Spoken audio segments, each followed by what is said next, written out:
Hello, I am Phil Korman, Executive Director of CISA, Community Involved in Sustaining Agriculture, and I welcome you all here today.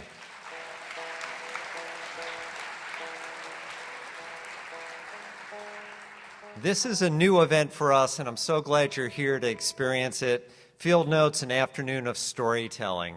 And it really is just a natural outgrowth of what we've been doing every day for 25 years. We work with hundreds of farmers, we work with restaurants, and we get to hear their stories, but you haven't. And so we thought what could be better in our 25th year than to raise their voices high and have them share their stories with all of you. I'm really appreciative that we get to do it in this jewel of a cultural center, the Academy of Music. Yeah.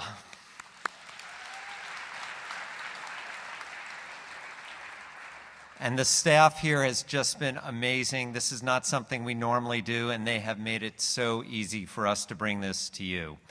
I also want to thank all the business sponsors who are on the back page of your program booklet. And thanks to them, your ticket prices that you paid today to get this entertainment, a lot of it is going to go to our local Food for All program. And there's more information on that in your program.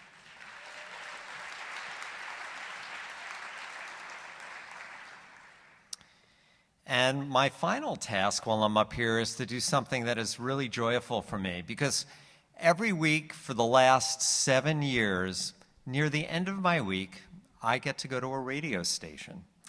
And I get to bring a farmer, a restaurant owner, someone involved in the local food system. And for the last 7 years, I've worked with someone who helps us craft stories, the local hero segments, to bring to all of you. So that has been over 350 local hero segments. And we heard a lot of amazing stories, and we also fed this radio host every single week. And when we decided at CISA to do this event, we knew there was only one person we wanted to have be our MC. And he said yes, despite the fact that he again, is pushing a shopping cart 43 miles from Springfield to Greenfield. Everybody, let's give a big round of applause for Monte Belmonte.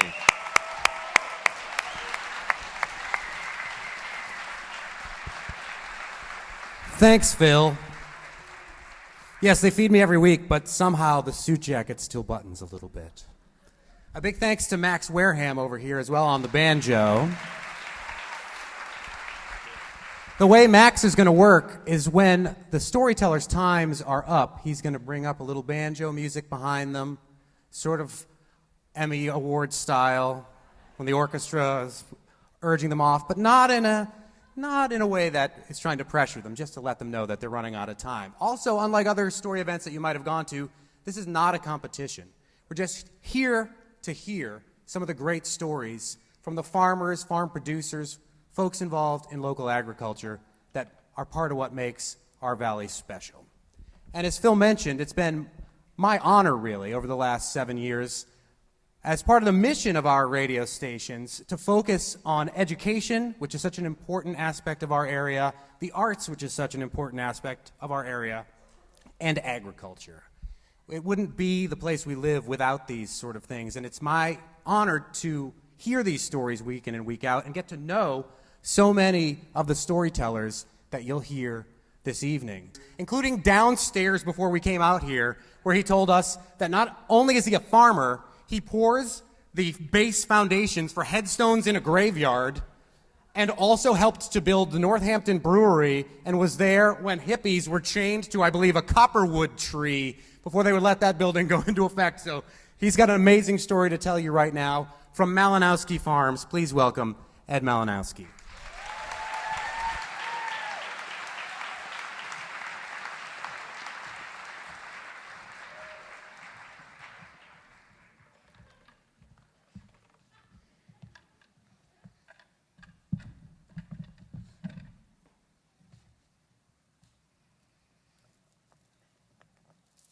Thank you.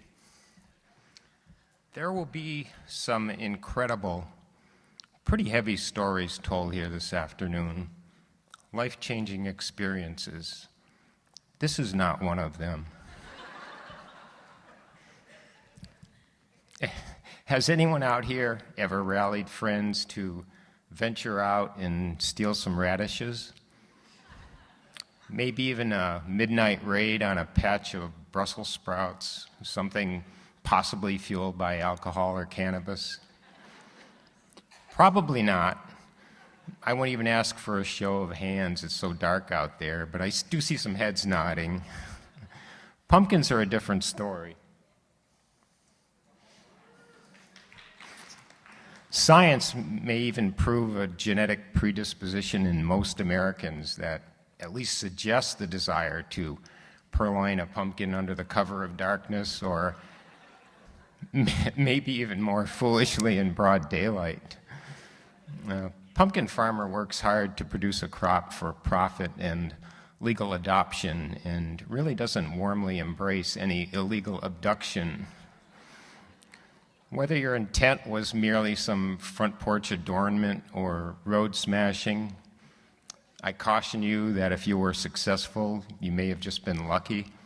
At harvest time, a pumpkin farmer rarely sleeps and now has access to an abundance of James Bond-like surveillance equipment. Believe me, there are few thrills that equal catching a pumpkin thief red-handed, or, as the case may be, orange-handed. So come along with me to a bright, sunny, beautiful Sunday afternoon on an 83-acre pumpkin field in Florence, a field that sadly now only grows soccer players, but that's another story for another day. I have a shiny silver, dilapidated Toyota pickup loaded beyond capacity in the middle of the field. Kind of an unmistakable sight. I'm startled to see a full-size pickup with 2 occupants and a bed full of corn stalks roll out into the field. I'm guessing they're probably not lost looking for the Arts and Industry building in Florence. It might have had something to do with the corn stalks. I'm somewhat surprised when they stop about 1/8 of a mile away. Keep in mind, this is a pretty big field. I continue loading a few pumpkins on my truck. I'm highly adrenalized. I even put 3 or 4 in the cab. They actually work better than airbags. And I ease on over and ask the gentleman if they found any good-looking pumpkins. And without hesitation or really waiting for a reply, I escort him over to my license plate, audibly tearing a few fibers in his shirt collar, and explain to him that my license plate says Massachusetts Farm, and that makes me the F-A-R-M-E-R. It takes Einstein about 3 seconds to make the connection. Pumpkins are carefully returned to the field, and a large white truck with a dealership name and phone number boldly emblazoned the entire length of the truck exits the field. Monday morning call to the dealership, a gentleman's job is on the line. Seems his daughter and her boyfriend thought it might be a good idea to borrow the truck to grab some pumpkins. The dealership offers to buy 500 pumpkins. I was only kidding about that part. This is not how you steal a pumpkin. I recommend unmarked vehicle, maybe even throw a little mud on the license plate, but you didn't hear that from me. You've been kindly attentive so far, much to my surprise. So I have an additional tip for you. It's late at night in the farmhouse. I'm in the bathroom. I look out the rear window. I see a car slow to a stop next to the pumpkin field. And in what was more time than necessary for casual urination or a sofa deposit, I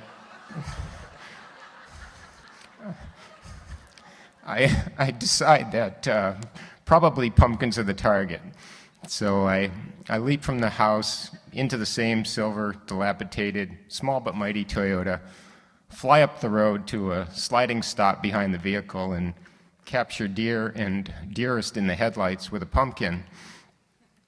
I take about 5 steps over to their driver's side door, extract the keys from the ignition, and with my very best high school baseball arm,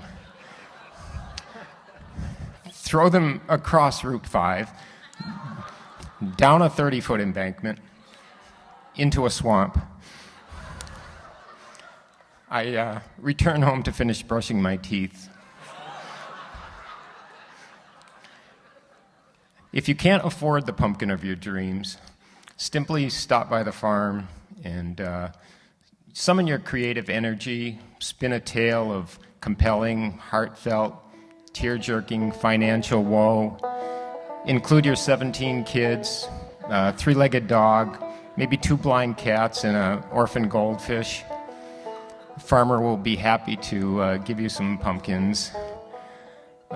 Remember that always better to ask permission than beg for forgiveness. And if there's anyone in the audience that drives a powder blue Volkswagen convertible, it's just a matter of time, but I will get you. Thank you.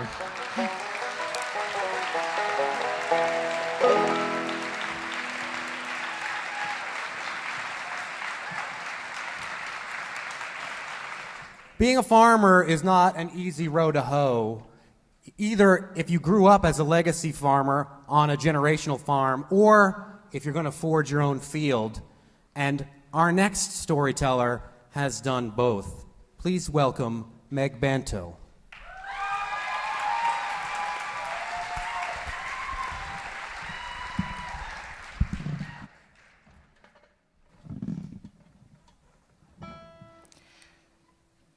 The thing I remember most about the stampede isn't the smell or the sight or the sound of 40 one-ton animals charging towards me. It's the look on my papa's face, because he was terrified, and I don't think I've ever seen him look like that before. I was about 6 at the time, and my brother Zach was 4. My mom had taken us down to the meadow to visit my papa on the farm.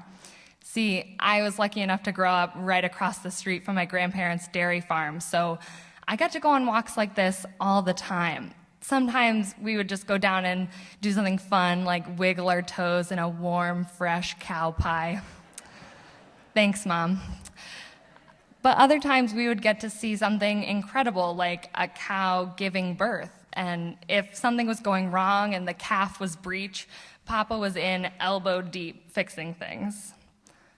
But this one time we were all together in the meadow next to a brook when this group of crows took off from the silage pit nearby, and they made this really loud noise on the tarp. And so that noise spooked the cows that were in the meadow next to us, and they started charging. And they were so scared that they went right through the barbed wire fence that separated us. So now there's a herd of cows and a wall of barbed wire headed right for us.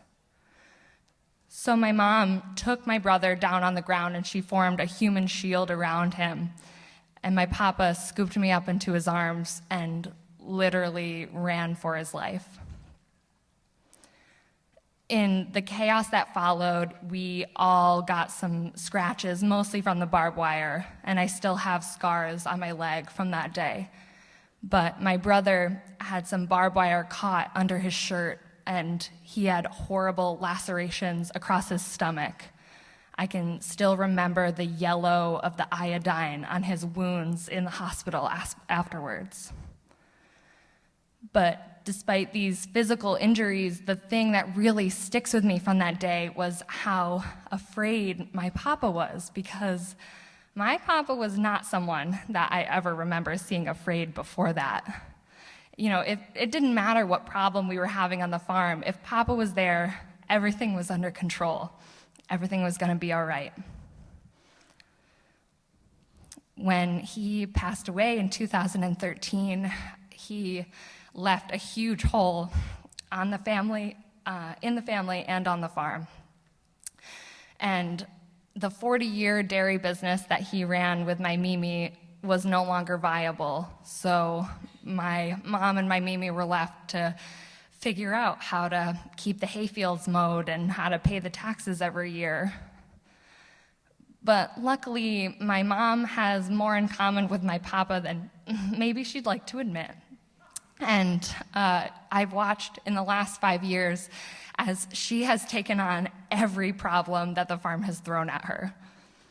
Just a couple of years ago, there was this goat on the farm that went into labor, and the kid was born with amniotic fluid in its lungs, so it was dying.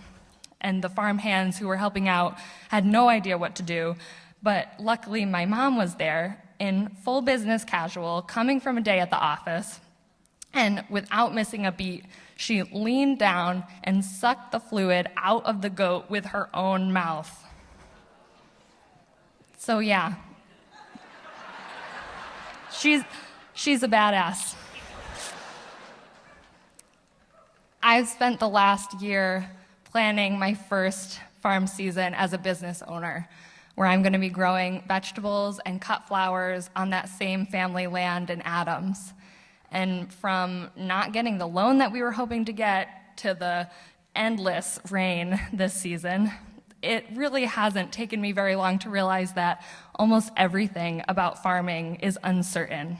And anyone else who's been farming this season knows that full well. But I've been reflecting as I start this new adventure on what it is about my Mimi and my mom and my papa that I admire so much. And I've realized that it's not that they always had everything under control.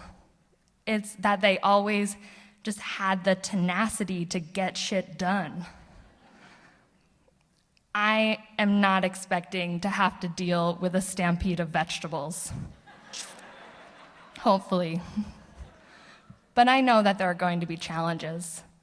But if I have even half of the grit and flexibility and badassery that my family has, I know that everything's going to be all right. Thank you.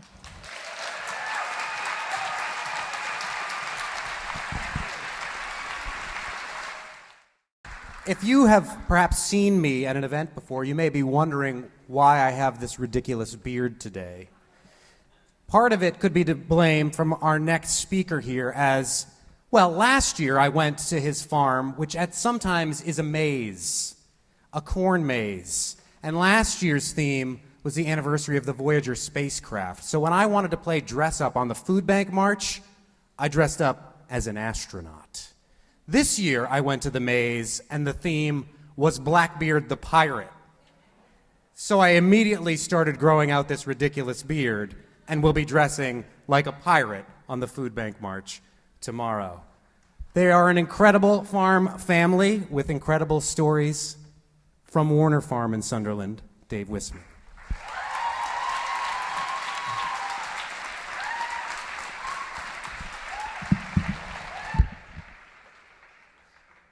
I think the beard looks good on him, but... It's the summer of 1978, and the whole farm is going up in flames because of a goddamn woodchuck. I'm a 10th generation family farmer, and I grew up on these stories. My childhood was filled with all these kind of classic memories you hear about a kid growing up on a farm. I'd spend the mornings with my cousins out in the cornfields wrestling in the dirt and the dust. And then the afternoons we'd go out to the strawberry fields and just gorge ourselves on strawberries. When we'd come in at the end of the day, our shoes and pants would be black from all the dirt, and our hands and faces and shirts would be blood red from all the strawberries we'd eaten. And my grandmother would be disappointed that we were filthy and had no room for dinner. My first venture into the business of farming came around the age of 5, when me and my cousin Dan took a break from our normal routine, and we went out into my dad's strawberry fields. We diligently worked our butts off for like well over an hour, picked maybe 3-4 quarts of strawberries.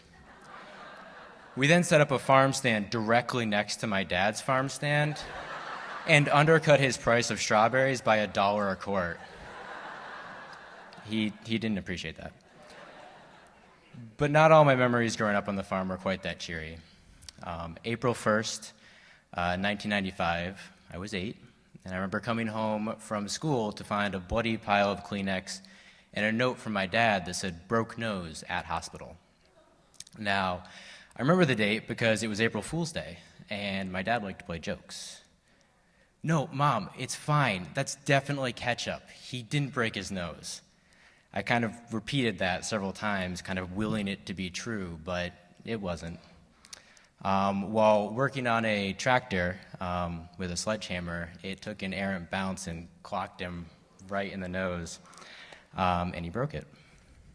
And that was the first time I remember kind of seeing the consequences of farming. And in a family with farming roots as deep as mine, everyone has those stories.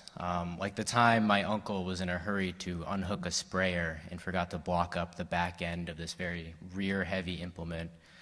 There was so much pressure on the hitch of the tractor that my uncle was standing on the tongue of the sprayer to try and pull the pin out. When the pin finally came out, it was like pulling the pin on a catapult, and the whole sprayer tipped back, launching my uncle into the air. And he landed just inches from the blades of a harrow that was parked right nearby. Or the time that the farm had a woodchuck problem, and my grandfather did what any good farmer would do. He went out and he bought a woodchuck bomb. For those of you who don't know, these are basically smoke bombs. The idea is that you wait till the woodchuck's in the hole, you pack up all the entrances, you light the smoke bomb, toss it in, pack it down. The heat and the smoke and the sparks end up suffocating the woodchuck under the ground, and it works really well. Unless you happen to miss one of the holes to the den, in which case the woodchuck can get out. And if that hole happens to be at the base of a barn, the whole barn can catch on fire, which is what happened. The main potato storage barn, packing facility, shipping facility, complete with tractors, equipment, trucks, trailers, the heart of my grandfather's 250-acre potato farm burned up in one afternoon.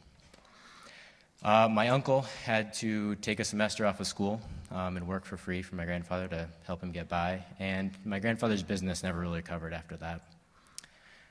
Growing up, I was never told I had to come back to the farm and take over the farm.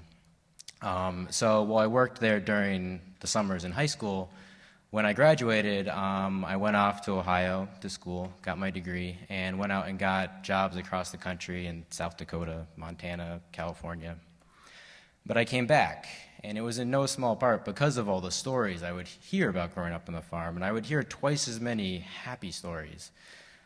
It's probably once a month I'm stopped by someone who either remembers working for my grandfather or picking strawberries with my mom, or who grew up on a farm of their own and they want to share their stories with the next generation of farmer.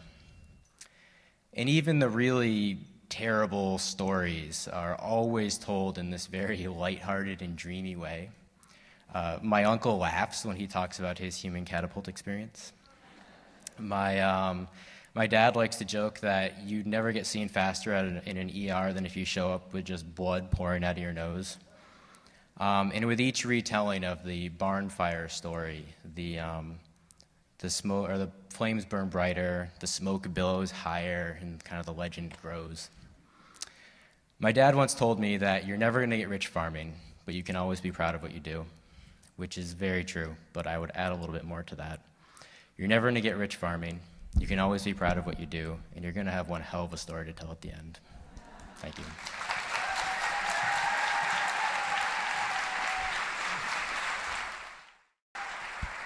Monte Belmonte is a fake name, if you didn't know that, but my real name is Christopher Belmonte.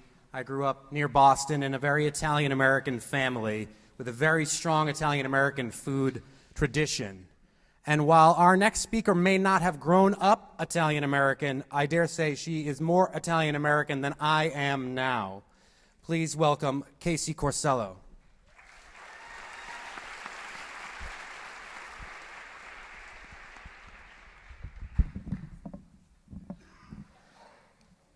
I knew moving to Rome, Italy would change my life. What I didn't expect was it wasn't just living near the Colosseum that was life-changing. It was actually a visit to a butcher shop that changed my life. How I arrived at this particular butcher shop, I say, was divine intervention. I had decided to move, to follow my heart, to live with my now husband, Vincent. And 2 months before I moved, I went back for a visit because one, it was a practical move. I could bring the allotted 2 bags with me on, move half of my stuff. And the second thing was, it was a trial run. So if I didn't want to go, I could end up saying, no, I'm not going. But on this particular trip, we had decided to have a dinner party for some Italian friends, Roman Italian friends. And I mentioned to Vincent, he makes a very good carbonara. We should do that for them. No. And I say, how about a saltimbocca? Yeah, you do a good job of that one too, and that's easy. No. And he says, look, cooking Italian food for Italians could be a suicide mission. Okay, so what are we gonna cook? So he takes out this big Costco-sized bottle of hot sauce and puts it down, because I put that in my suitcase too. He says, let's do buffalo chicken. They're never gonna complain about that. They've never had it before. And I said, sure, that's a great idea. So we're on a mission to find some chicken breast. And we go to the Testaccio Market, which is in the neighborhood that we'll be living at. And Testaccio Market is one of the oldest open-air markets of the city. And it was 2 blocks away from what would have been our new apartment. So of the 6 butcher stalls in this market, we go to Sartor Family Butcher.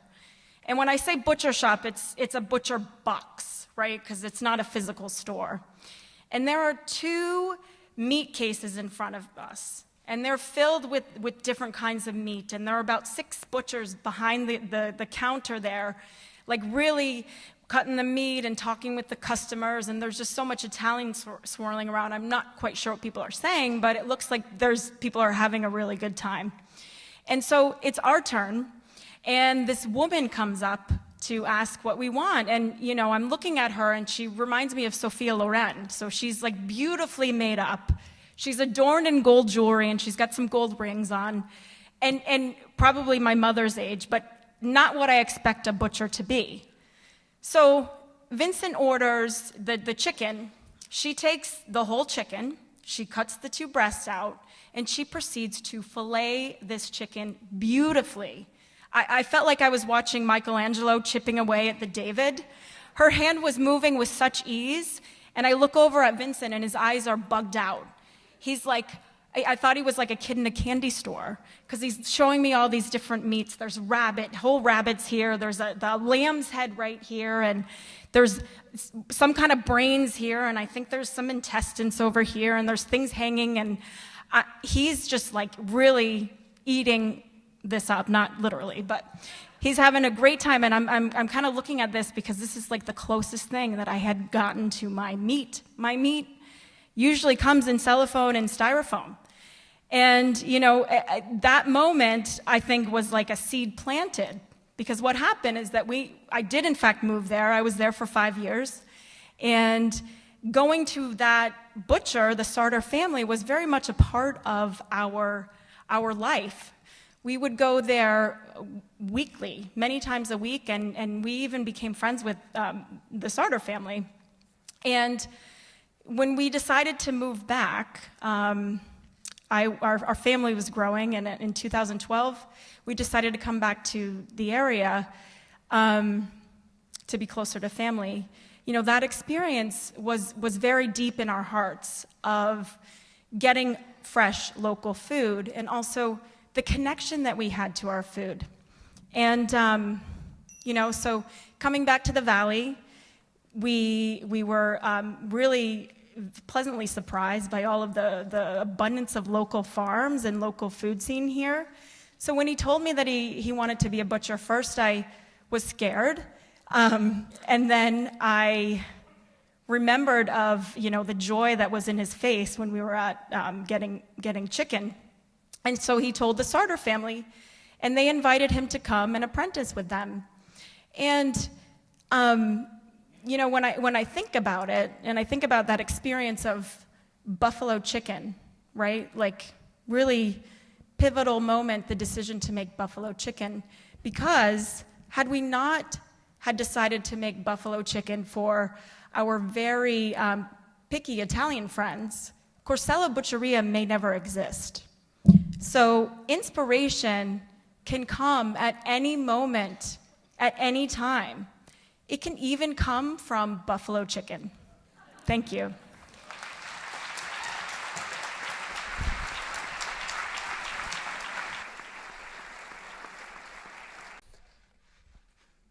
As you might know, I talk a lot about food justice issues on my show, and that tomorrow I'll be walking 43 miles from Springfield to Greenfield over 2 days to raise money and awareness of the work of the Food Bank of Western Mass. And part of the mission of that is not just to raise money, but to share the stories of food insecurity. Our next storyteller is going to share her story with you now. Please welcome Rebecca Martin.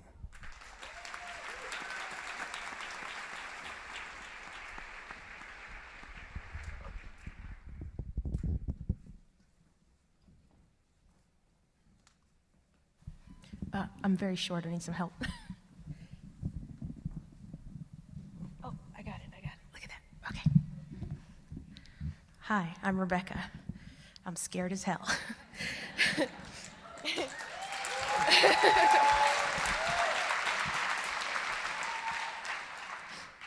I didn't know what food disparity was, let alone that I'd lived it my whole life. I thought everybody had anxiety going into a grocery store. I thought everybody had to pick between 1 apple or 2 boxes of mac and cheese, sans the butter, to feed their kids. It's hard being a single mom. It's hard being a single disabled mom. It's hard being a single mom who's a domestic violence survivor with no support from extended family. It's hard to look at your kids as anything different than mouths that need to be fed and lives that need to be lived when you run out of food stamps, now SNAP benefits, halfway through the month, regardless. And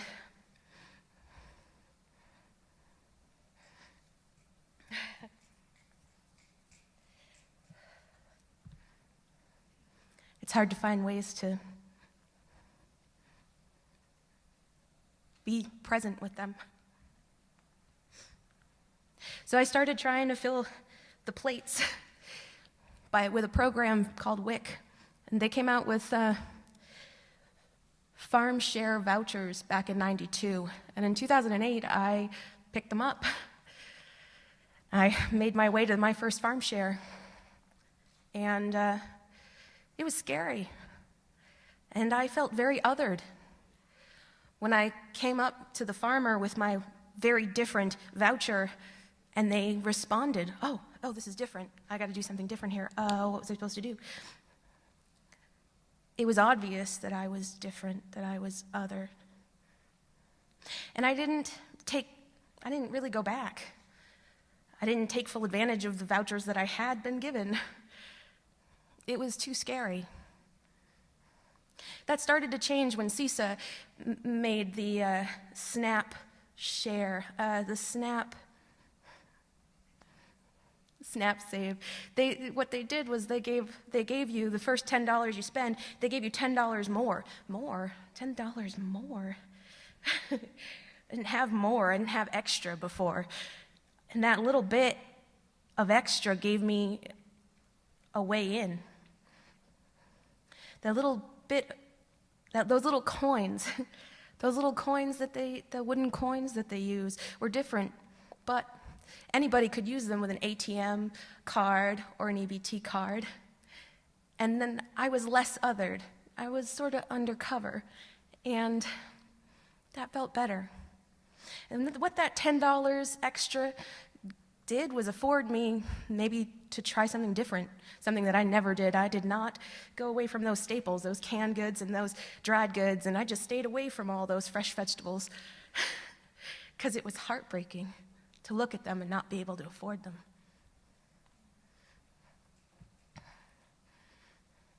So that got me there, and that got me trying some new things, but I still felt othered. It was still a little scary. Being a domestic violence survivor, you kind of close off. You separate from the rest of society. You're afraid of what other people think of you, how their eyes look at you. Like you can tell, they can tell that I'm other. Well, I shut everybody out, and just me and my kids, and along came this neighbor of mine. She just was not having that. She was a radical thinker. She got in. And she dragged me to things like Cathedral in the Night and the Survival Center. She dragged me to the food organization group with Hampshire Healthy Connect, and those are the places I learned I had a voice. People might listen. There were other people out there that were othered. There were places I belonged. And she dragged me to that Grow Food Northampton CISA share at Crimson and Clover Farms because I was kicking and screaming, no, stay away from those beets. I don't want anything to do with beets. Have you ever had canned beets? They are horrible. Like, no. She dragged me there, and she practically had to hold my hand while I signed for that first CSA share. And what that did changed my life. All of a sudden, I could pay one time. And yeah, food stamps still to this day runs out halfway through the month. But that one-time payment at the beginning of the month that I can always make because it automatically comes out, that payment affords me a month's worth of food. I can pick up fresh vegetables every week regardless. And the changes that gave birth from that, there was only just this much stress relieved, but it gave birth to this much space. And then all of a sudden, I could see my kids smile. I could even try to play with them.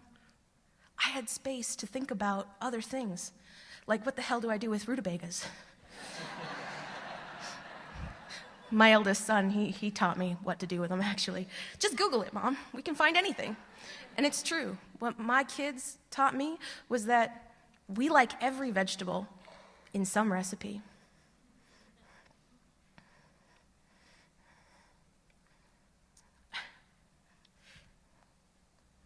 There is so much more to this story than I can fit in 5 minutes or even 10. And I don't want to miss a single thing. But my life changed with that farm share. You know, I got these beautiful experiences like nursing my baby in a field of white flowers with buzzing bees everywhere. Things like the smell of tomatoes warming from the sun.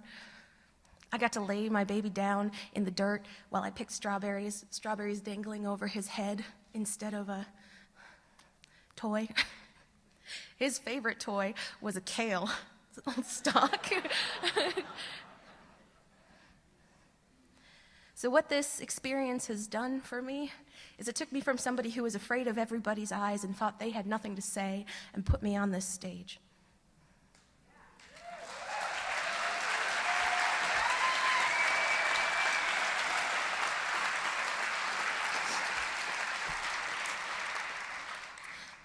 What this afforded me is being asked to go to the State House and represent HIP. See, the farm share pretty much put me 3 years ahead of where HIP is going. And what that HIP does is it affords all of my community members, low-income community members, that chance for that healing.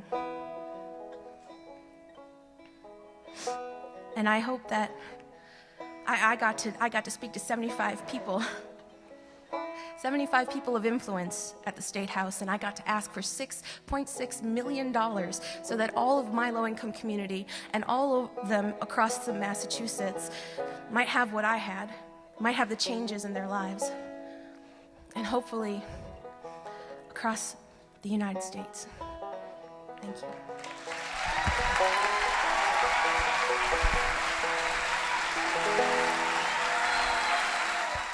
When I moved to Franklin County from Amherst 15 years ago, there was not a lot of restaurants at that time where you could go to find fresh, locally sourced, delicious food.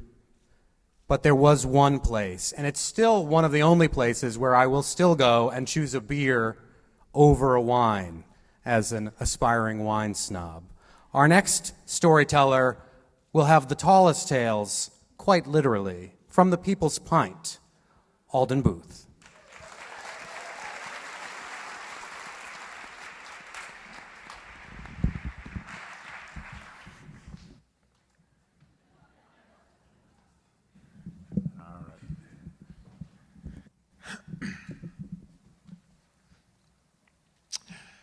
For decades, I've been composting pretty much everything I can get my hands on, including sometimes my own poop.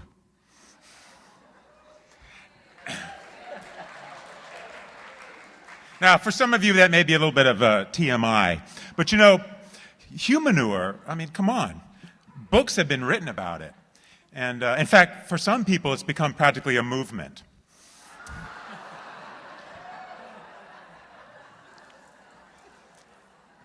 Back in the 80s, my wife Lisa and I moved to Northfield. We bought our first house in Northfield. And one of the first things we did was put in compost piles, or compost bins made out of wooden pallets. And we also put in a big garden. Soon after that, I started my first real full-time job.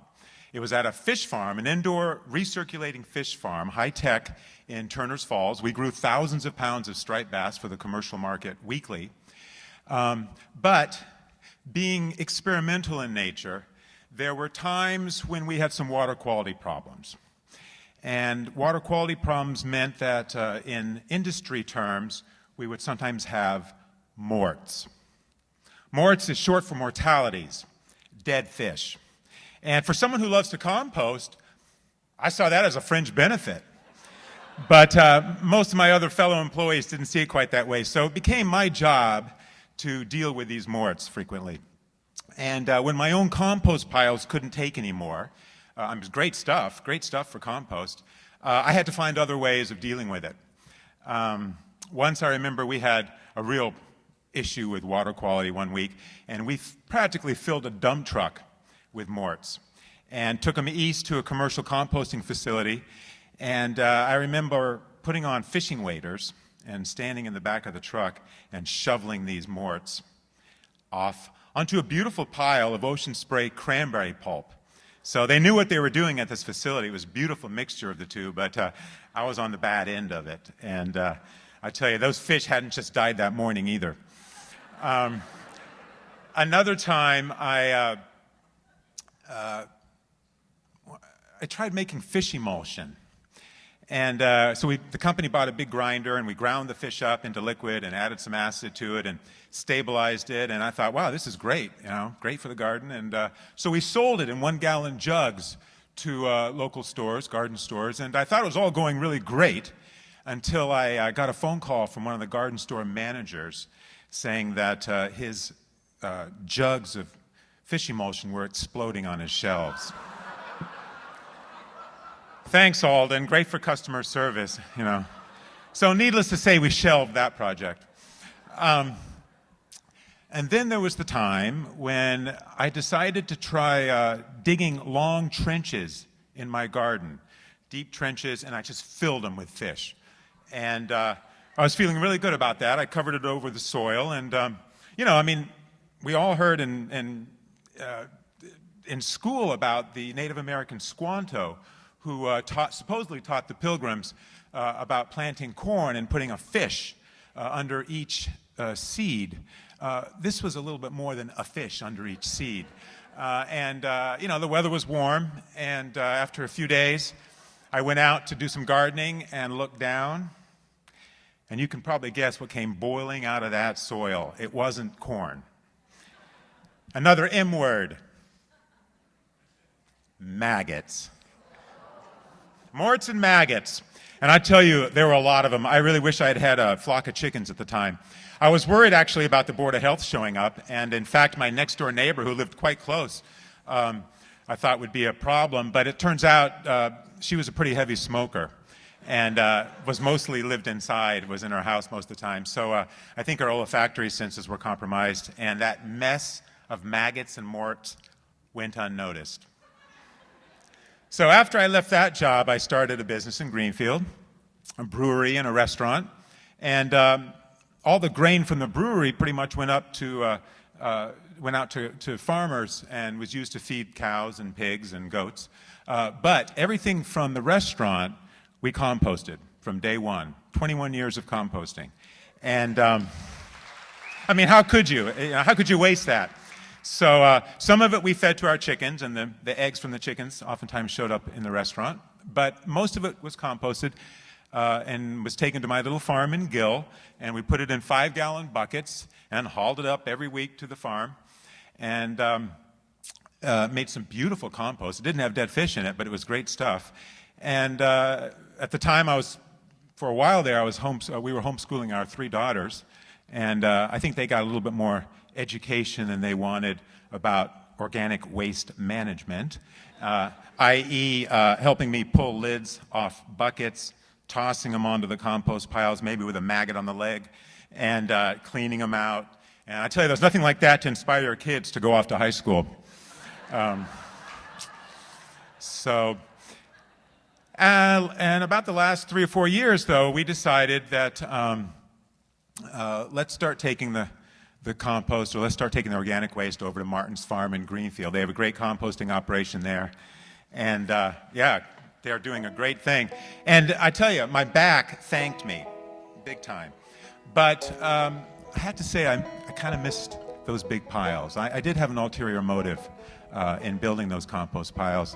I had always thought that in the case of my sudden demise, my friends and family might just tuck me into one of those big steaming piles and give me a true green burial.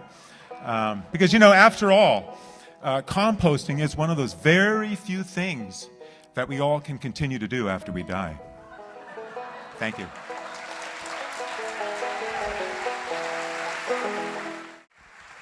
When fruit farmer and CISA board member Good Ben Clark from Clarkdale Fruit Farm invited me and my wife to join him and his wife at the home of a James Beard award-winning chef to have dinner with the chef and his wife, that is something that you cannot say no to.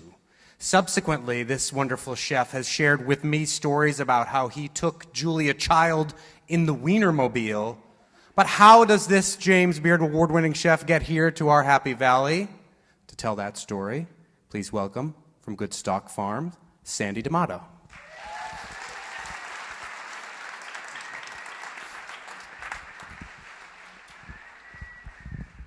Thanks, Alden. So this is going to be the short story. This one? Righty-tighty, lefty-loosey. Oh, okay, thank you.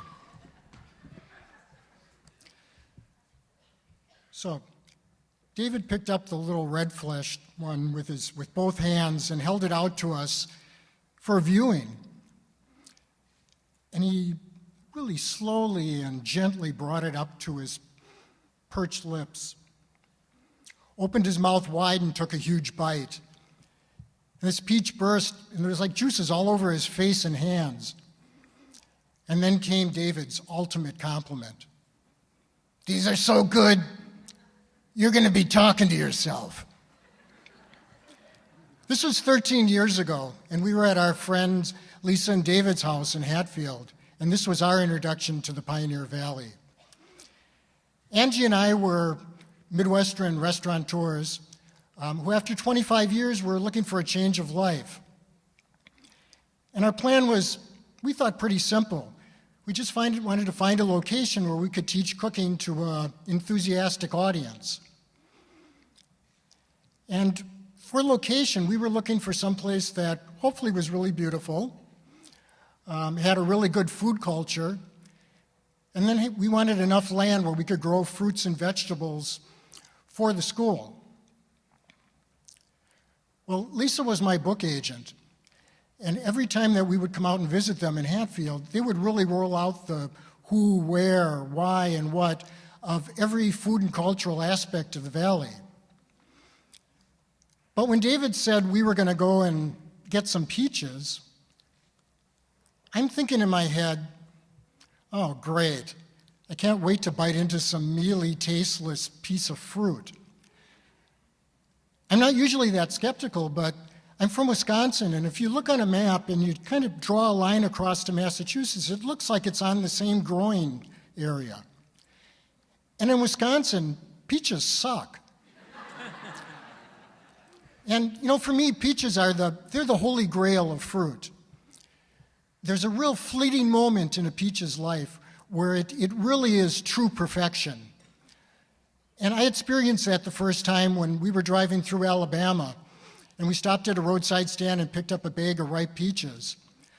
We got back in the car, and I'm driving, and I couldn't stop eating these things until I realized that both of my hands were stuck to the wheel of the car. Peaches are not car food. Like a proper Italian beef sandwich, they demand a physicality when you're eating them.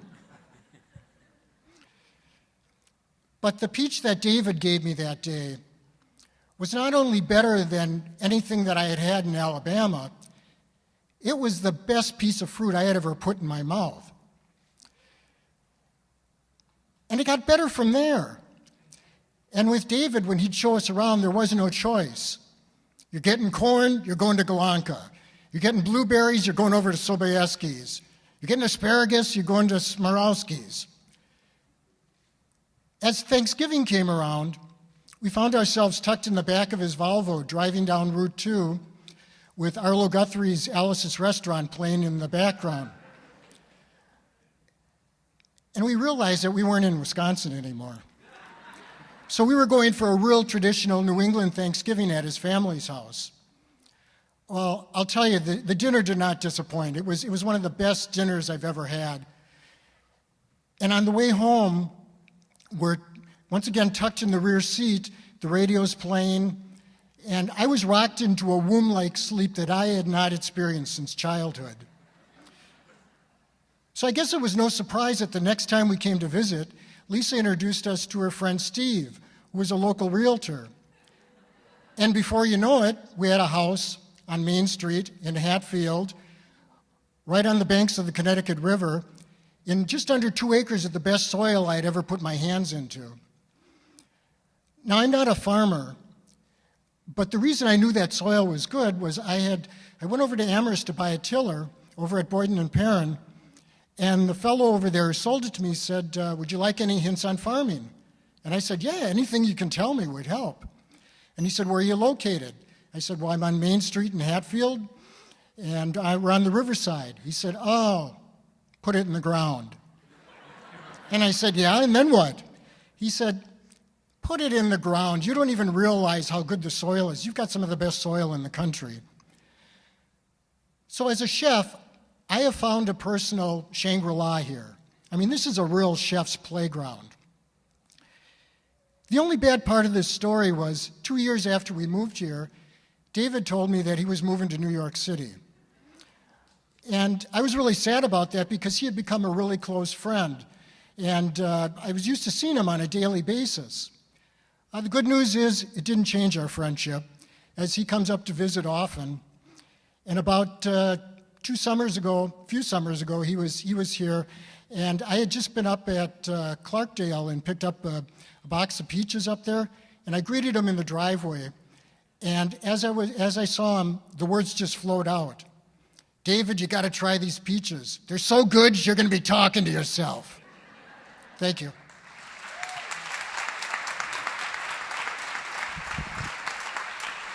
Our next speaker is an activist who changed their life to work for food justice issues, a cause near and dear to my heart, as I've mentioned. Please welcome Isis Feliciano.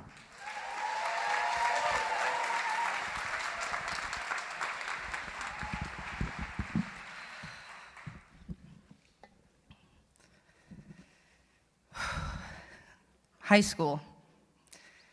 It's quite an experience, and one most of us don't ever forget. I'm back, but this time the experience is much different. You see, for the last 2 years, I've been serving my community of Holyoke through an AmeriCorps service program called Food Corps. I was connected with a local nonprofit and a high school to lead classes in culinary and food justice and gardening. Students were able to learn about the industrial food system, culturally appropriate and nutritious food, and things around migrant agricultural labor, food deserts, and health matters related to food.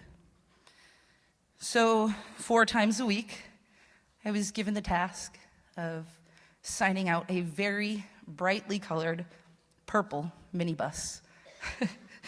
So this was always my favorite time of the day because I was more of a party bus driver, right? Because the kids always wanted to roll up bumping the music. So I totally obliged and I Millie rocked and I Harlem shook right to our destination. So I was super fortunate to have access to transportation. So I took every opportunity to take those kids everywhere. We went to local parks, waterways, grocery stores, but best of all, we would visit these amazing community kitchen spaces over on Main Street. There, students would be able to learn to create a dish, and at the end of class, sit down and enjoy that meal, family style. So I remember we had just wrapped up the $10 meal challenge. It was a lesson created to reflect the hardships that families face on SNAP benefits or food stamps. The average person receives about $126 per month. That works out to about $1.40 per meal for 3 squares. So I challenged my students to create a meal to feed a family of 4 to 5 on just $10, not a penny over. That challenge hit home for a lot of us. See, for the first time in my adult life, I was on food stamps.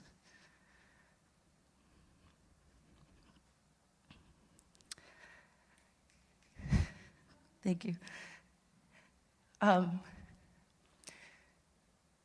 Students created these really amazing dishes, and afterwards, while we sat in reflection,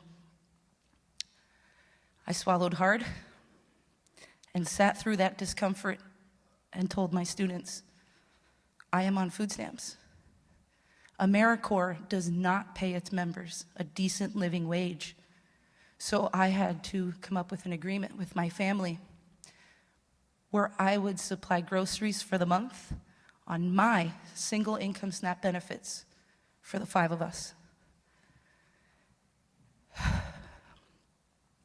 As I looked up, a set of eyes met mine, but they were filled with the absolute weight of the world.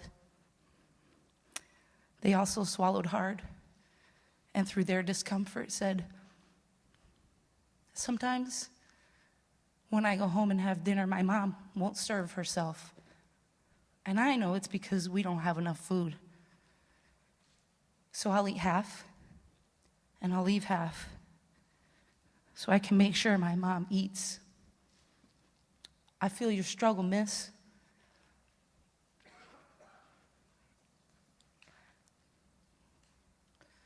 We're conditioned to not talk about things like our finances or being on government assistance like welfare or food stamps because of the shame and the stigma that come with that.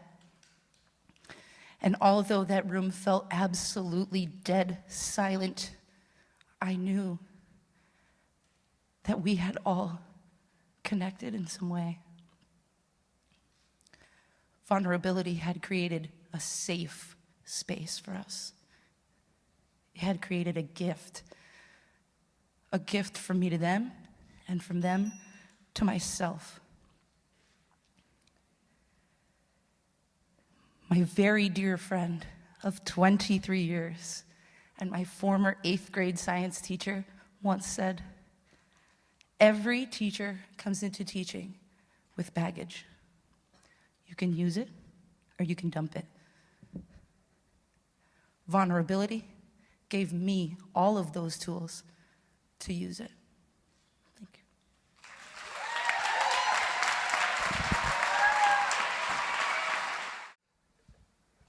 You may have had several attempts, either locally or in New York City, to try to get tickets to see Hamilton. Good luck with that. But if you happened to be at Elmer's in Ashfield on the right day when my family was there, and our next speaker would bribe my 3-year-old with a cookie to perform Hamilton in its entirety, essentially, you would have gotten at least a snapshot of what Hamilton is like. And while she's no longer there, it's a joy to hear her story about what brought her to us. Please welcome, formerly of Elmer's, Nan Parati.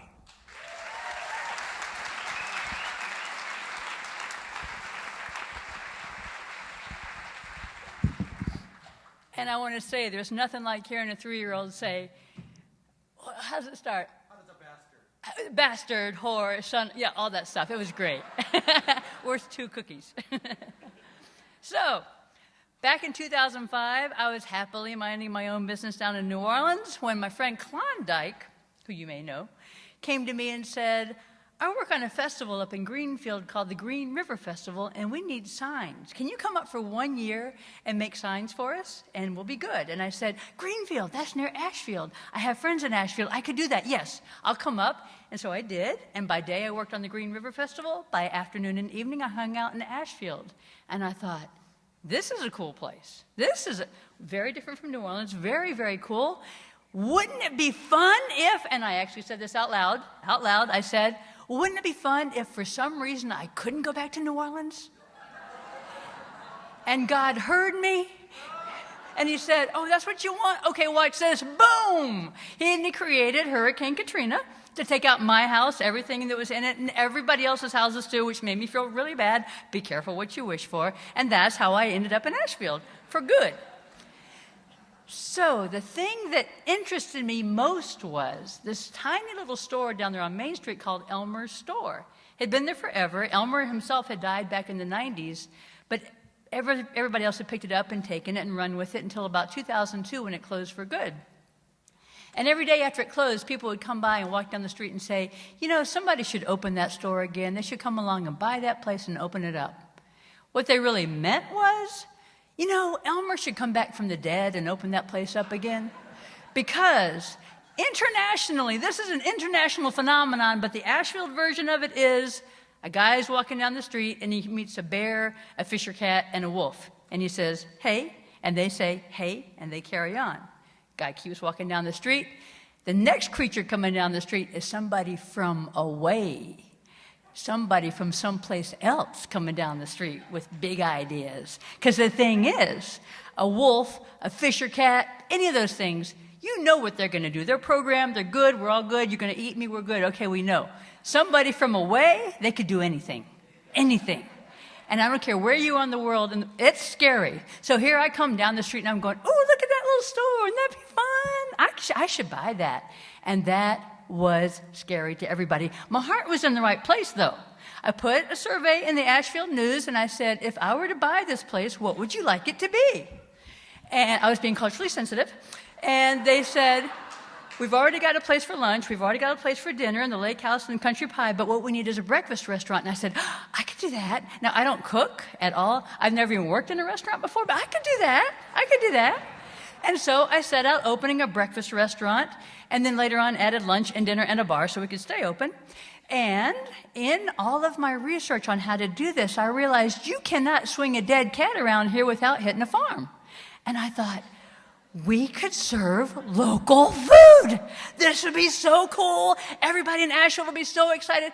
2005, they weren't doing that quite yet up here, but I was very, very, very excited. So I called the farmers and I said, hi, my name is Nan, and I just bought Elmer's Store, and I'm going to turn it into a restaurant, and I need some bacon and some eggs and some corn and squash, and do you have that? And they said, yup. Because in the South, we talk a lot, and in the North, they say, yup, which is hard for me. So I got used to that, and I bought their stuff. And I thought, this is going to be so great. We're going to serve their food, and they're going to love me, and we're going to be one big happy family. And so we bought the food, and we cooked it, and we served it. And those people from Ashfield were all over at the lake house eating standard, regular old American food. And they had no interest whatsoever in what I was serving. In fact, they called me earthy, crunchy girl because I was trying to serve local food. But they weren't interested at all. We got the people who came later, but the real hardcore, solid Revolutionary War same people, they weren't coming in at all. It's hard. Y'all try living in Ashfield.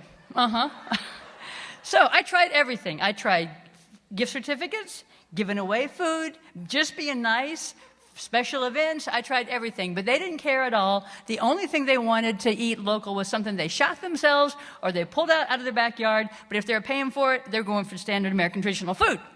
So it went that way for about 8 years. It was hard.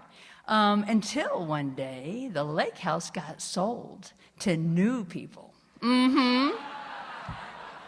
Now, they had lived in Ashfield since longer than I had, but they were from away, and plus they were new to the restaurant business, and they wanted to serve local food. So that pissed everybody off. They ran out the back door of the lake house and said, "Where are we going to go now?" And they had all these gift certificates I'd given them, so they came over to Elmer's to try it, and they found, hey, this is good, and she's nice, and she'll do stuff that they used to do at the lake. This was fun. So we all had a great time, a really good time. So much fun that a couple of the people who came in agreed to do commercials for me, which we did, and ran on Bear Country Radio. Brian Dickinson, who you may also know, he wrote his own commercial and said, "This is Brian Dickinson, Big Bry, and I found a new little place in Ashfield called, new 8 years later, a new little place called Elmer's. Y'all should come in." And one woman told me that she ran through a red light when she heard that. It was so weird hearing Brian Dickinson talk about Elmer's. But it's a true story. So we all got along great. We were jumping around and having a wonderful time for the next few years until about maybe 6 months ago, some people came to me and said, "Would you like to buy Elmer's?" It looked easy. "Would you like to buy, or would you like to sell Elmer's rather?" And I said, "Oh, hell yeah, I'm tired. I am so tired. I am so tired." So yeah, so they bought it, and they're really from away, bless their hearts. They're from Argentina and Germany. So they have a real high hill to climb, but I'm working with them, and I'm thinking at some point we're gonna get there. But I'd like to say, in the world of local food in Ashfield, in the words of the late, great Ernie Cato, while I may not have brung the pumpkin to town, that would have been CISA and the farmers, I helped carve it. And for that, I am very, very proud. Thank you very much.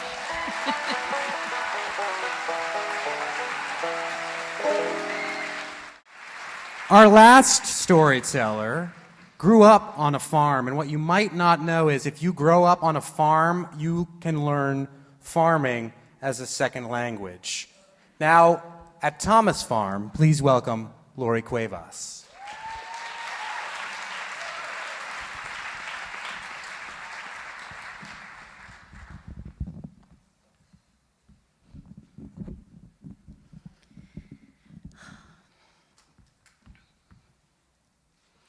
Kibosh, kibosh, kibosh, kibosh, kibosh, kibosh, kibosh. That's what it sounds like when my dad calls cows. He's been calling cows for a really long time. Neither of my parents were born dairy farmers. My dad grew up next door to a farm and was gifted a heifer calf when he worked there, and he named her Harmony. My mom was born in Long Island and raised there. She met my dad while she was in nursing school in the Berkshires. So by the time I was born, Harmony had grown into a herd of cows. Now, I'm not really sure if my dad wanted a boy or maybe I reminded him of a boy, but for some reason, he called me Ralphie. I've always been Ralphie. And to this day, I remain Ralphie. So when I was really young, my parents decided it was time to buy their own farm. So they bravely took out a loan and they bought a 350-acre farm in Cheshire. And they cut down trees on the property, they milled the lumber, and they built a beautiful barn because the cows were really important to us, and their comfort and their care was everything. So our worlds revolved around taking really good care of our cows. So it was a great place to be a cow. It was a great place to be a kid, too. So I grew up like every other kid that you would imagine growing up on a farm, right? I was filthy. I had very often no shoes on. I rode horses without saddles or bridles. I swam in ponds and did all kinds of filthy little farm kid things. But I also had a lot of responsibilities too. So I had chores. I had to feed the calves, and I learned to milk cows, and I threw a lot of bales of hay. And my dad would say, "Ralphie, you throw hay like a girl." And I'd say, "That's right, Dad, because this girl could outthrow the hay crew on almost any given day."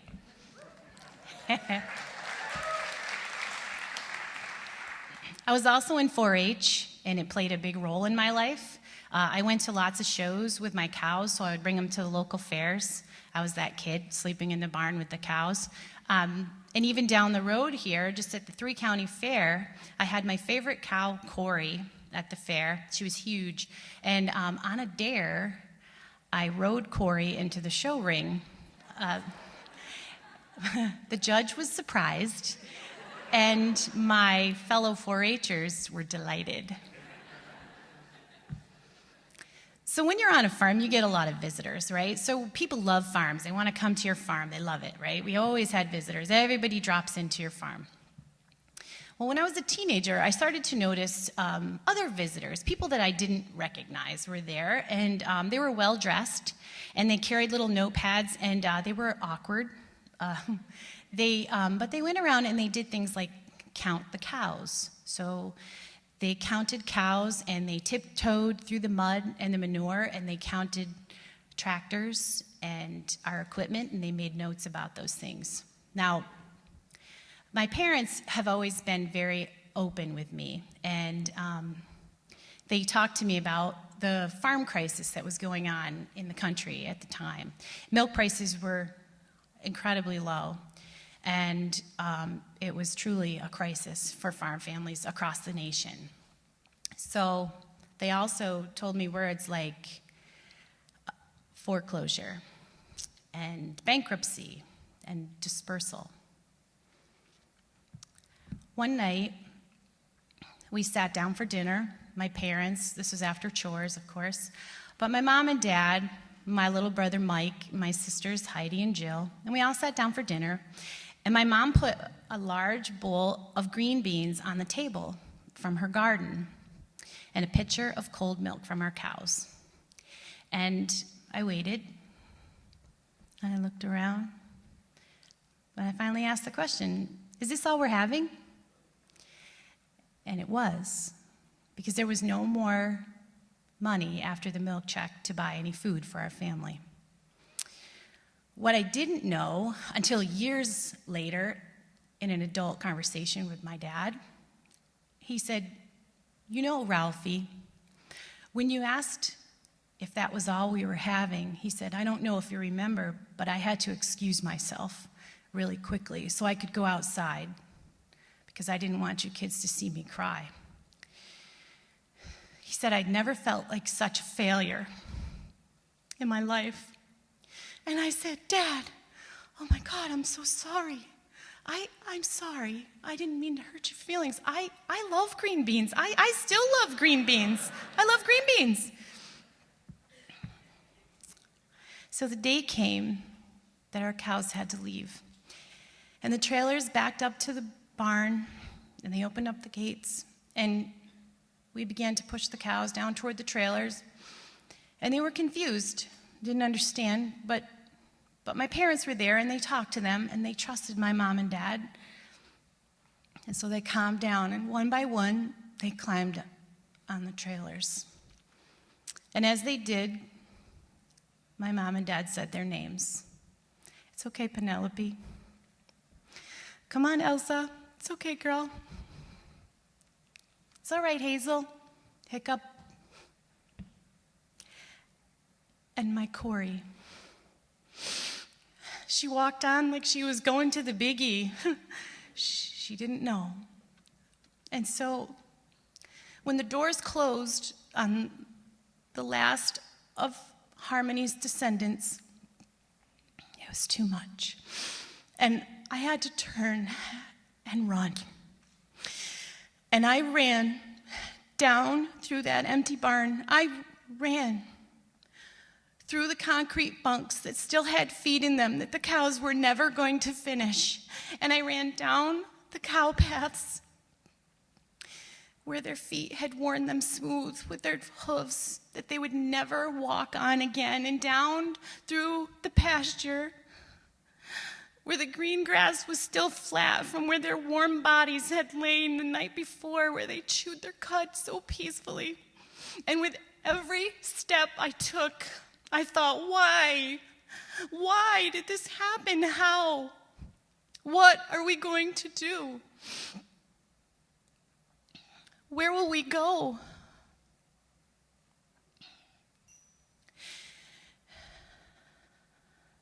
And as I ran, I thought my lungs were going to burst. But I kept running. And just as I thought I couldn't run one more step, I was about to fall to the earth. A pair of arms caught me from behind. It was my dad, and he was right behind me the whole time. And he said, I got you. I got you, girl, I got you. And he turned me around, and he said, Ralphie, listen to me. He said, they can take away our cows, and they can take away our tractor, and our plows, and our barn, and our house. But you know what? They can't take away what's inside of you and who you are. I need you to be strong. And I need you to be proud of where you came from. And you might wonder why I'm standing up here telling you a 34-year-old story that I've obviously still haven't healed from. But right now, it's the same story that's going on across this whole country. The same story is happening over and over. Farmers still don't have control over their milk prices, and every day now, because of social media and because of the friendships I've formed across the country, I hear the stories every day. I see photos of empty barns, and I hear stories of broken dreams and broken hearts and suicides. Just this week, another one. Another farmer who couldn't bear to leave his farm. And 34 years later, in the mornings and in the afternoons, I think about how this wasn't the path I thought it was going to be, but it was always a clear path. I knew where I needed to be. So every morning and every night, when I yell, kibosh, kibosh, kibosh, kibosh, kibosh, kibosh, to my own little herd of cows, I can hear my dad, and he was right. And I think about my fellow farmers, and I think, I got you. I got you.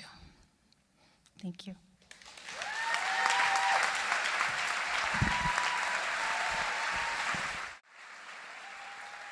Let's bring all of this afternoon's storytellers back out here for one more curtain call.